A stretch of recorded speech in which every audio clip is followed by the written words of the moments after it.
আজ বাবা অনেক ধরনের মাছ এনেছে বন্ধুরা, দেখতে পাচ্ছ 3 ধরনের মাছ আর মাছের ডিম এনেছে। আমি এই সাইডে মাছগুলো বাছবো, তারপর দেখি একটা বরবটি এনেছে, বিকেলে চাউমিন করবে। দিয়ে বড়মশাইয়ের জন্য জুতো এনেছে এক জোড়া, ওই জুতোটা এক্ষুনি ছিঁড়ে গিয়েছে, তাই ওর জন্য জুতোটা এনেছে। দিয়ে তারপর আমি মাছগুলো বাছতে বসে গেছি, এদিকে এসে উনুনটা ধরাবো। দিয়ে দেখো বন্ধুরা, আমার বড়মশাই কুমড়ো এনেছে, কত বড় কুমড়োটার সাইজটা দেখো, জাস্ট ওয়া।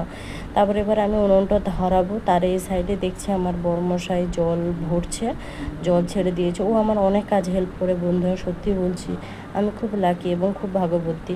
কিন্তু আমার সবথেকে বিরক্তির কারণ হচ্ছে যে এই ধোঁয়া, একবার উনান নিভে গেলে প্রচুর জ্বালাতে কষ্ট, আর এত বিরক্তির কারণ কি আর বলবো। তারপর আমি মাছগুলা বেছে ভালো করে ধুয়ে নিয়ে চলে এসেছি। এদিকে দেখছি আমার বড়মশাই পেঁয়াজ কাটছে, আমার অনেক হেল্প করছে। কাল মঙ্গলবার ছিল, মঙ্গলচণ্ডীর বার তোমরা নিশ্চয়ই জানো, তাই নিরামিষ ছিল, ওই জন্য আজ অনেক কিছু রান্না হয়েছে। তেমন কিছুই না, 3 জনে খাবো। মা দাঁত তুলেছে, এই ভাজাভুজি করেছি। আজকের ব্লগটাই পর্যন্ত।